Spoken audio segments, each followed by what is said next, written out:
Hello everyone, welcome to the fun and learn series. So this is yet another series जहाँ पे हम लोग वापस से पास्ट ईयर्स क्वेश्चंस के ऊपर डील करेंगे।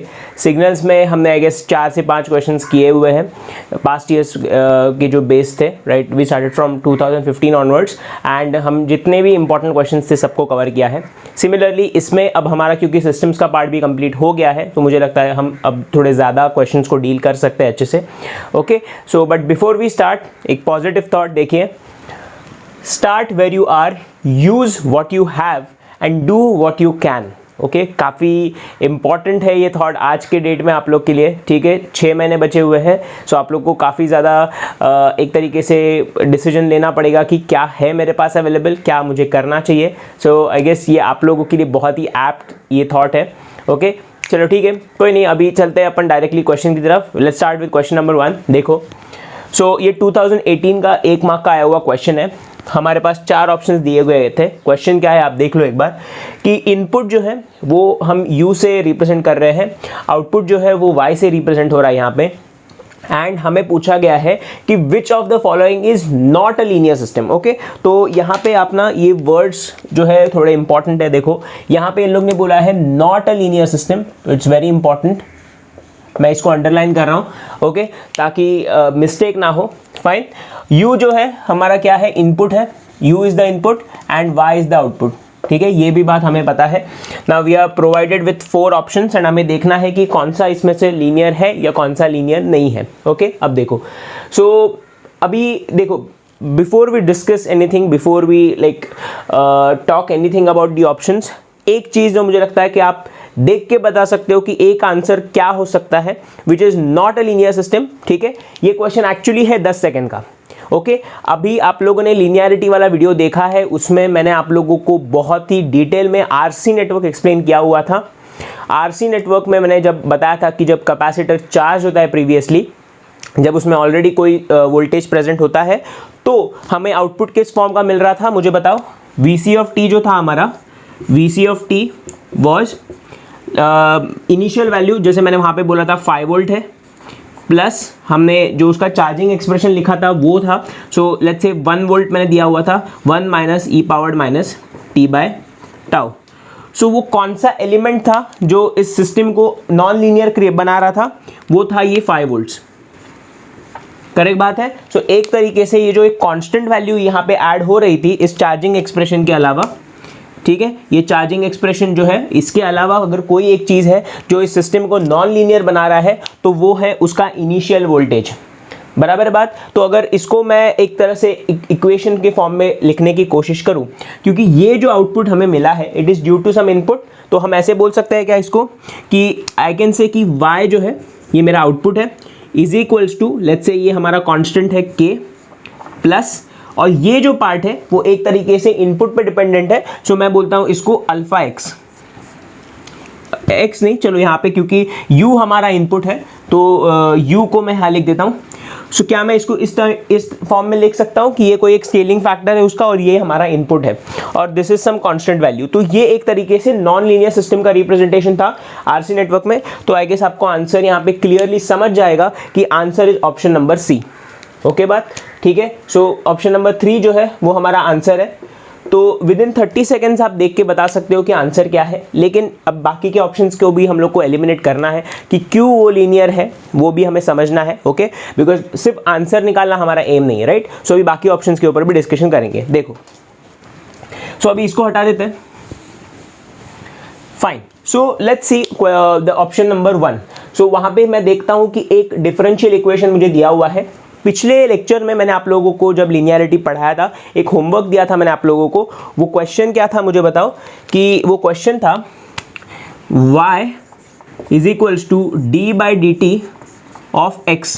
ये था question, correct. So y of t is equals to differentiation of x of t, ये क्वेश्चन था। और मैंने पूछा था कि ये लीनियर है या नॉन लीनियर। ओके, आप लोगों को ये होमवर्क दिया था तो मैं सॉल्व तो नहीं करूंगा, मैं डायरेक्टली इसका आंसर बताता हूँ। इसका आंसर था लीनियर, ठीक है। ये आप लोग जो है होमवर्क में करने वाले हो क्वेश्चन, इसलिए मैं यहाँ पे आप लोग को एक्सप्लेनेशन नहीं दूंगा कि कैसे आता है ये लीनियर, ठीक है। बट मैंने आप लोगों को 3 एग्जांपल्स वहाँ पे करा दिए थे, तो उसके बेसिस पे आपको ये चीज़ करना है। इसका आंसर था लीनियर। अब ये समझ लो, ये जो डी क्यूब है वो भी एक तरीके से लीनियर हो जाएगा। फिर ये भी लीनियर है, ये भी लीनियर है, ये भी लीनियर है। ओके, यहाँ पे देखो तो सेम स्टोरी है, कहीं पे भी सिर्फ कांस्टेंट वैल्यू तो है नहीं, हमेशा कोई इनपुट के साथ जुड़ा हुआ टर्म तो है ही यहाँ पे। तो एक तरीके से मुझे ये तो समझ में आ गया कि हर टर्म जो है, देखो ये टर्म लीनियर है, ये टर्म लीनियर है, ये टर्म भी लीनियर है, correct. This term is linear, this is linear, this is linear and also this is linear. So इसका मतलब every term in the first expression is linear. तो इसका मतलब जो हमारा फर्स्ट ऑप्शन है वो तो नहीं ही हो सकता, ठीक है। तो ऑप्शन नंबर 1 जो है वो हमारा आंसर नहीं हो सकता, it is a linear system. So जब हमें पूछा गया है which is not a linear system, so option number 1 तो आंसर नहीं हो सकता। ओके, अब देखते हैं क्वेश्चन नंबर 2 की तरफ। इंटीग्रेशन वाला क्वेश्चन है, इंटीग्रेशन वाला क्वेश्चन भी हमने किया हुआ है पिछले ही लेक्चर में, तो मुझे लगता है काफ़ी सारा चीज़ें हम यहीं पे कैरी कर रहे हैं। तो देखो अभी इस क्वेश्चन को भी देखो, y ऑफ टी हमें दिया हुआ है equals to integrating from 0 to t e powered alpha times of t minus tau हमें दिया हुआ है इंटू बीटा, ये कोई कांस्टेंट वैल्यू हमें दी हुई है, u ऑफ टाउ है और d टाउ है। ओके, ये एक्सप्रेशन हमें दिया हुआ है। लेट्स ट्राई टू सिंप्लीफाई कुछ, अगर सिंप्लीफिकेशन पॉसिबल है। यहाँ पे 0 to t है, e powered alpha t dot e powered minus alpha tau हो जाएगा, ये करेक्ट बात है। This is going to be beta, this is going to be u of tau and this is going to be d tau. Okay, so अभी देखो एक चीज़ यहाँ पे ध्यान देना, जो हमारा इंटीग्रेशन हो रहा है विथ रिस्पेक्ट टू टाउ हो रहा है, इसका मतलब जो t है वो कांस्टेंट वैल्यू है। सो ये वाला जो पार्ट है स्पेशली ये इंटीग्रेशन से बाहर आ जाएगा। ओके, तो अभी हमारे पास जो एक्सप्रेशन बच जाएगा वो होगा कुछ इस फॉर्म का, equals to e powered alpha t integrating from 0 to t e powered minus alpha tau beta u of tau d tau. अब जब ऐसे टर्म्स होते हैं तो मैंने आप लोगों को पिछले ही लेक्चर में बोला हुआ था कि क्या करते हैं हम लोग, just try to put this t inside this tau. ये t जो है वो यहाँ पे पुट करके चेक करो, ये जो t है वो यहाँ पे पुट करके चेक करो, तो ये क्या हो जाएगा, देखो e powered minus alpha t beta u of t, ऐसे एक्सप्रेशन बन जाएगा। तो मुझे यहाँ पे दिखता है कि कोई भी कांस्टेंट टर्म तो नहीं है यहाँ पे एडिशन के फॉर्म में, हर टर्म जो है वो t पे डिपेंडेंट है।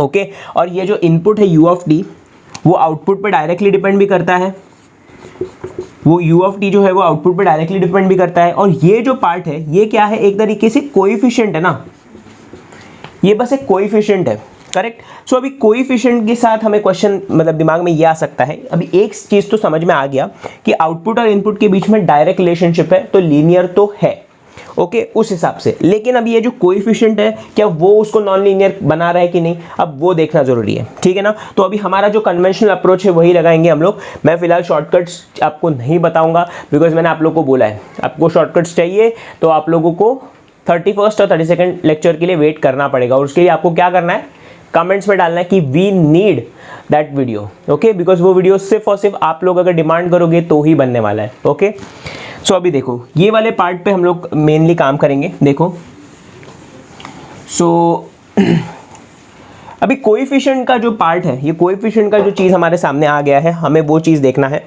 ओके, सो लेट्स सी ये क्या है। मैं बोलता हूँ ये जो u ऑफ t है ना, इसको आप पकड़ो x ऑफ t के बराबर, क्योंकि ये इनपुट है एक तरीके से। सो x ऑफ t ही मैं बोलता हूँ इसको।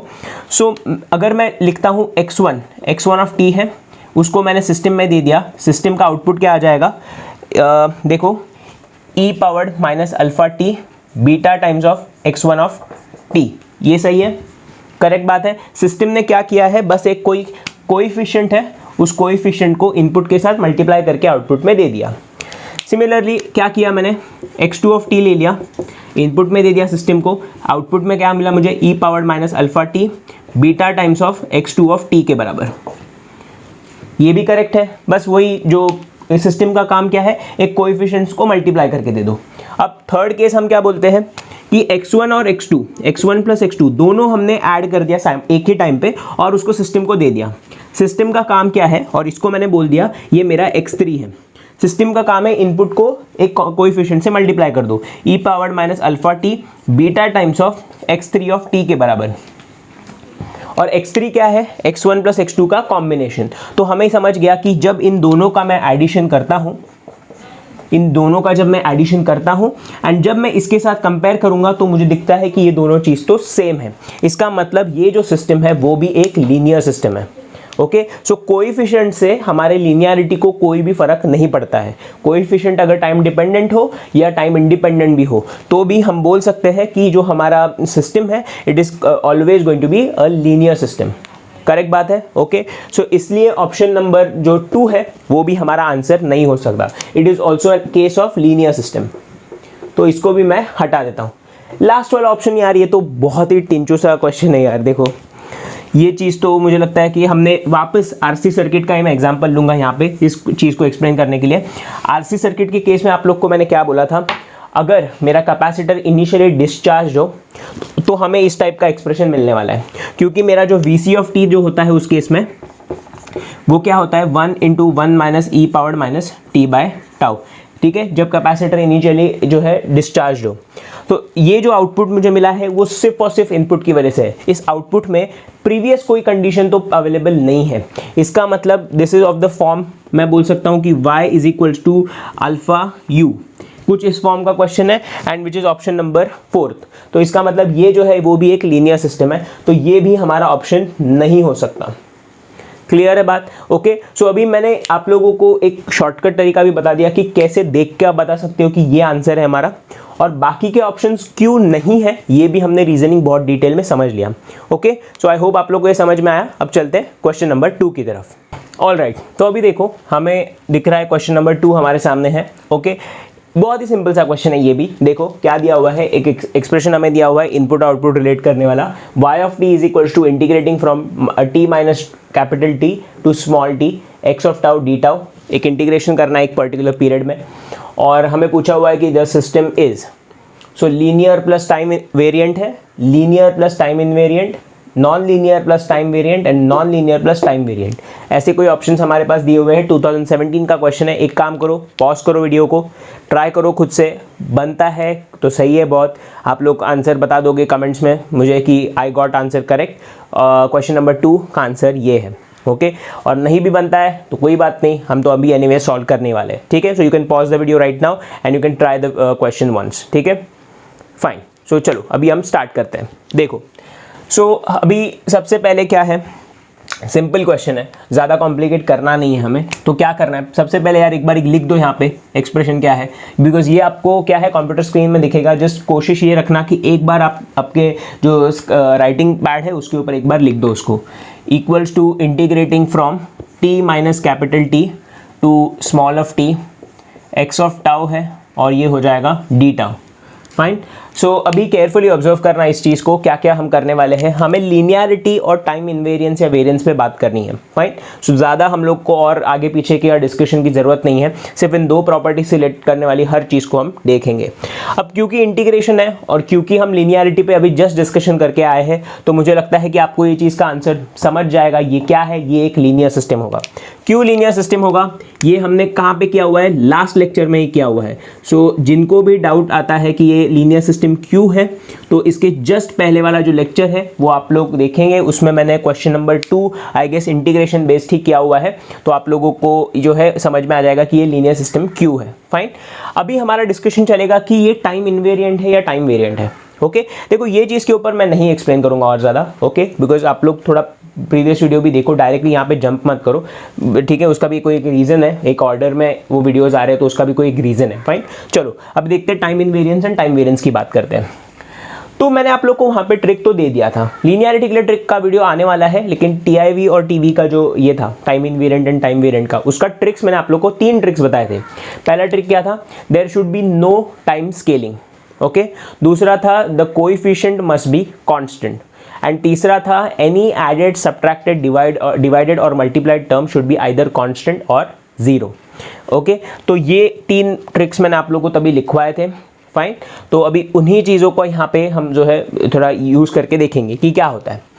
ऐसे टाइप का क्वेश्चन आता है ना, जस्ट कैसे आप करना चाहिए ट्रिक के फॉर्म में। देखो ये जो चीज़ है ना, पहला तो ये टर्म है, इसको यहाँ पे पुट करो। ठीक है, इसको यहाँ पे एक बार पुट करके देखो तो ये हमें दिखेगा कुछ x of T minus tau, okay. और जब ये टर्म मैं इसके अंदर पुट करता हूं तो मुझे दिखेगा एक्स ऑफ टी, करेक्ट। सो यहाँ पे जब मैं देखता हूं तो ये ऑपरेशन क्या परफॉर्म हो रहा है, एक तरह से this is shifting operation, this is shifting operation. तो शिफ्टिंग से टाइम इनवेरियंस अफेक्ट होता है क्या, नहीं। सो शिफ्टिंग की वजह से तो हम बोल सकते हैं कि ये टाइम इनवेरिएंट ही है, ठीक है। अभी तक हम बोल सकते हैं कि शिफ्टिंग में देखता हूं तो मैं बोल सकता हूं टाइम इनवेरिएंट तो है। अभी ऊपर देखते हैं यार यहाँ पे कोई प्रॉब्लम है क्या, नहीं। तो ये भी मुझे यही सजेस्ट करता है कि ये भी एक तरह से टाइम इनवेरिएंट सिस्टम ही है।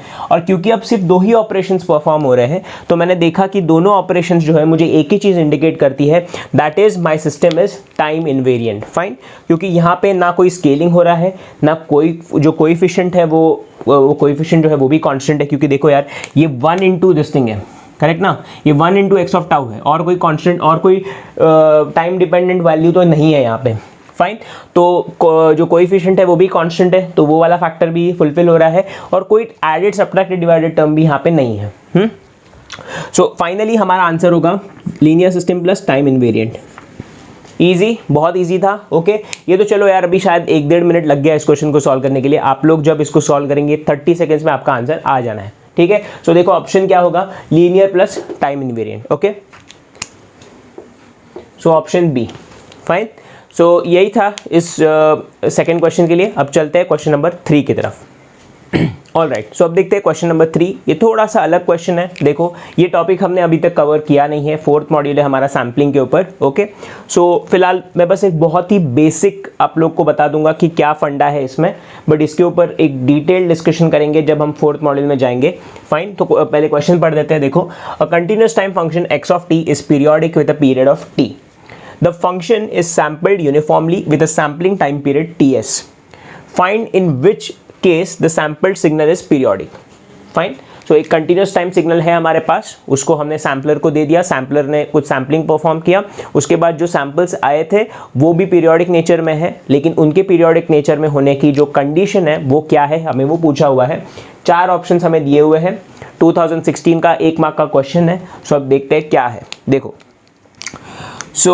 यार देखो कंसिडर करो ना कि ये एक्स ऑफ टी है हमारे पास सिग्नल, वो एक पीरियोडिक सिग्नल है जिसका पीरियड हमें दिया हुआ है T, period equals to capital T के बराबर है। अब इस सिग्नल को हम क्या करते हैं, एक सैम्पलर को दे देते हैं, ओके। सैम्पलर क्या करता है, सैम्पलर के अंदर एक तरीके से एक इम्पल्स ट्रेन होती है, ओके। समझते जाओ, बस थियरी समझो फिलहाल। एक इम्पल्स ट्रेन हम देते हैं उसके अंदर, और वो जो इम्पल्स ट्रेन है जब उसके थ्रू पास होता है तो हमें यहाँ पे जो मिलता है सिग्नल वो होता है एक्स एस ऑफ टी। ये जो एक्स एस ऑफ टी होता है वो होता है हमारा एक sampled signal, okay. This is called as the sampled signal. और ये जो इम्पल्स ट्रेन होता है वो दिखने में कुछ इस तरह का होता है। देखो कि ये ऐसे सैम्पल्स, बहुत सारे इम्पल्सेस होंगे यहाँ पे प्रेजेंट, ठीक है। यहाँ पे ऐसे this will go on to minus infinite, this will go to plus infinite. तो ये 0 होता है, ये टीएस है, ये 2ts है, ये 3ts है। Similarly this is minus ts है, this is minus 2ts, correct. So एक तरीके से ये जो सैम्पल्स है ये डिस्क्रीट टाइम सिग्नल होता है आपका, तो ये ts टाइम्स के बाद जो है अपने आप को रिपीट करता है। और जब ये कंटिन्यूस टाइम सिग्नल्स के साथ एक तरह से आप इसको मल्टीप्लाई कर देते हो, ओके। मल्टीप्लिकेशन के केस में आपको पता है ये दोनों, ये जो गैप है इस गैप में 0 है वैल्यू, करेक्ट। तो जब हम इसको मल्टीप्लाई करेंगे तो आपको समझ में आ रहा है this is going to be एक इम्पल्स के साथ multiplication. So it is going to be x of t multiplied with del of t. ऐसे अलग अलग सैम्पल्स जनरेट होंगे, -2ts पे, -ts पे, 0 पे, ts पे। समझ रहे हैं आप लोग को एक तरीके से। देखो अगर इसको थोड़ा सिंप्लीफाइड टर्म्स में बता दूं, इन दोनों का मल्टीप्लिकेशन अगर मैं परफॉर्म करूंगा तो कैसा सिग्नल मुझे मिलेगा, ये जो एक्स एस ऑफ टी होगा वो कैसे दिखेगा मुझे, देखो it will look something like this. मैं सिर्फ इतने जो सैम्पल्स यहाँ पे लिखे हुए मैं सिर्फ उनके लिए बताऊंगा, बाकी सब आप लोग समझ जाओ। ये है माइनस इनफाइनाइट से स्टार्ट होगा ये चीज़, एंड अब ये -2ts है ना, so this will be plus x of -2ts, मतलब इस टाइम इंटरवल पे इस सिग्नल की जो वैल्यू होगी वो मल्टीप्लाइड विद डेल ऑफ, अब ये इस टाइप में लेफ्ट शिफ्टेड फॉर्म में है, सो t प्लस 2ts हम लिखेंगे इसको, करेक्ट बात है। फिर हम लिखेंगे plus x of minus t s हो जाएगा and del of t plus t s हो जाएगा, करेक्ट बात है। तो ऐसे बहुत सारे सैंपल्स होंगे यहाँ पे और इन सैंपल्स का हम एडिशन एक तरीके से करते जाएंगे, तो हर वैल्यू का हमें जो है रिजल्ट मिलते जाएगा and that will be my sampled signal. Okay, ये क्या चीज़ है, कैसे दिखता है, इसको डिटेल में समझने वाले इन द फोर्थ मॉड्यूल। अभी चिंता मत करो, ये समझ में भी नहीं आ रहा है, कोई प्रॉब्लम नहीं है, फोर्थ मॉड्यूल में हम देखने ही वाले हैं। ओके, तो अभी हमें पूछा गया है कि ये जो सिग्नल है, इस सिग्नल का पीरियोडिक होने का कंडीशन क्या है। फाइन, तो अभी देखो एक चीज़ समझ लो, पीरियोडिसिटी की बात जब हमने की थी, हमने बोला था कि दो कोई कॉम्बिनेशन में अगर सिग्नल है तो उनका रेशो जो होता है वो हमेशा क्या होना चाहिए, पीरियोडिक नेचर का होना चाहिए। अगर वो पीरियोडिक होना है सिग्नल को तो हम क्या बोलते हैं, जो हमारा दो टाइम पीरियड्स है उनका रेशो क्या होना चाहिए, रैशनल होना चाहिए, करेक्ट बात है।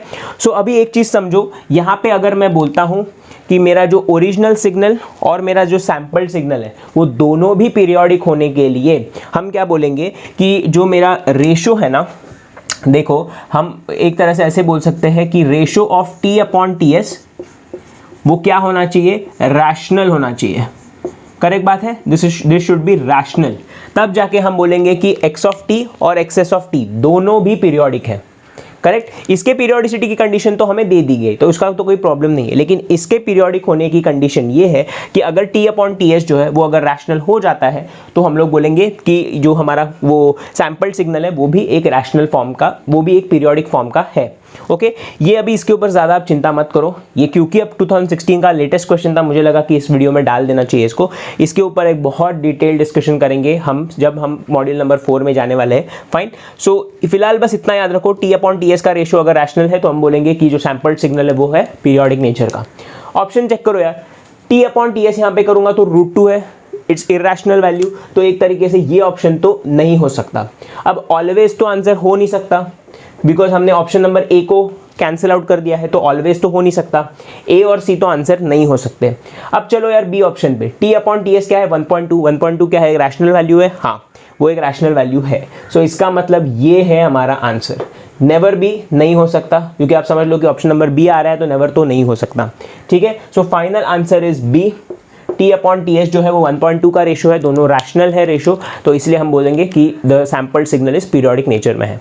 फाइन, ओके, नहीं समझ में आया हो थोड़ा, अगर थोड़ा अभी भी कुछ चीज़ें डाउट हो यहाँ पे, कोई टेंशन नहीं है, ये क्वेश्चन स्पेसिफिकली मॉड्यूल 4 के लिए रखूंगा मैं बाद में। ओके, वो एक क्वेश्चन बहुत ही डिटेल में हम समझ लेंगे। ओ फाइन, ठीक है, तो चलो अब चलते हैं क्वेश्चन नंबर 4 की तरफ। All right, last question, okay, और मॉड्यूल नंबर 1 हमारा 100% कंप्लीट हो गया है, ठीक है। अब सिर्फ 2 वीडियोस जो बचते हैं वो है लीनियरिटी का ट्रिक्स और एक है मॉड्यूल 1 का रिवीजन, बट वो जो है वीडियोस सिर्फ और सिर्फ तभी आएंगे जब आप लोग चाहेंगे। ओके, तो आप लोगों को क्या करना है ये आप लोग को पता है। फाइन, तो चलो यार लास्ट क्वेश्चन को देखते हैं, क्वेश्चन नंबर 4, ठीक है। देखो इनपुट हमें दिया हुआ है एक्स ऑफ टी है, आउटपुट जो है वाई ऑफ टी दिया हुआ है, और इनपुट आउटपुट के बीच में एक रिलेशनशिप हमें दिया हुआ है, y of t is equals to integrating from -∞ to t x of tau cos 3 tau d tau.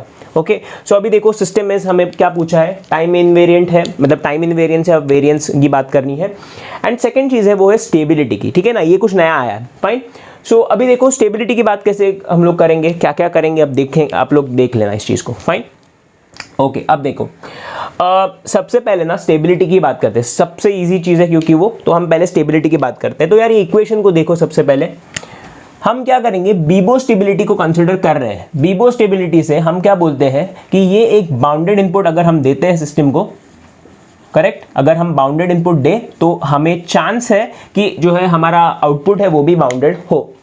लेकिन अब यहाँ पे एक और चीज़ मैं देखता हूँ कि यार कोई कोएफिशिएंट भी लगा हुआ है इसके साथ, करेक्ट, तो ये एक कोएफिशिएंट भी है।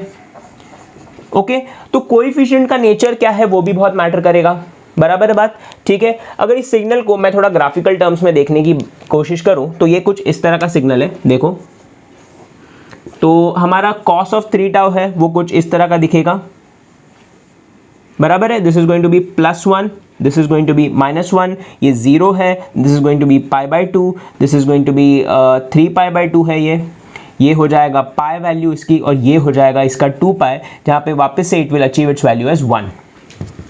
करेक्ट है। तो ये सिग्नल को मैं मल्टीप्लाई कर रहा हूँ cos of x of tau के साथ। तो यार मुझे अभी एक चीज़ का तो अश्योरेंस हो गया है कि ये सिग्नल तो एक बाउंडेड नेचर का है, क्योंकि अगर मैं देखूं तो इसकी मैक्सिमम वैल्यू है वो +1 है, मिनिमम वैल्यू जो है -1 है। सो एक तरह से हम बोल सकते हैं कि ये जो कॉस ऑफ 3 टाउ है ना, इट विल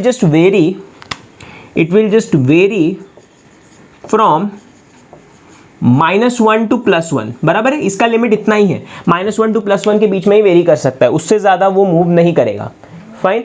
तो इसका मतलब ये वाला पार्ट है वो तो स्टेबल नेचर का है, कॉस ऑफ 3 टाउ जो है वो स्टेबल नेचर का है। अब क्योंकि हमने इसको भी एक बाउंडेड इनपुट दे दिया है, तो क्या हो जाएगा, एक तरीके से पूरा जो सिस्टम है वो एक बाउंडेड नेचर का होगा। Fine, okay. लेकिन अभी देखो एक और चीज़ आती है कि अगर मैं बाउंडेड इनपुट में दे देता हूं, क्योंकि अगर आप लोग एक और छोटा सा सवाल आपके दिमाग में आना चाहिए कि मान लो ये बाउंडेड इनपुट मैं दे देता हूं u ऑफ टी। अब u ऑफ टी का इंटीग्रेशन क्या होता है, रैंप होता है। तो रैंप है अगर, तो फिर वो तो एक तरीके से बाउंडेड नहीं होगा, वो तो अनबाउंडेड हो जाएगा आउटपुट, करेक्ट बात है। लेकिन अब ध्यान देना इस चीज़ को, अगर मैं एक्स ऑफ टाउ को जो है यूनिट स्टेप इनपुट से मल्टीप्लाई कर दूं, सो क्या हो जाएगा, दैट विल बी 1।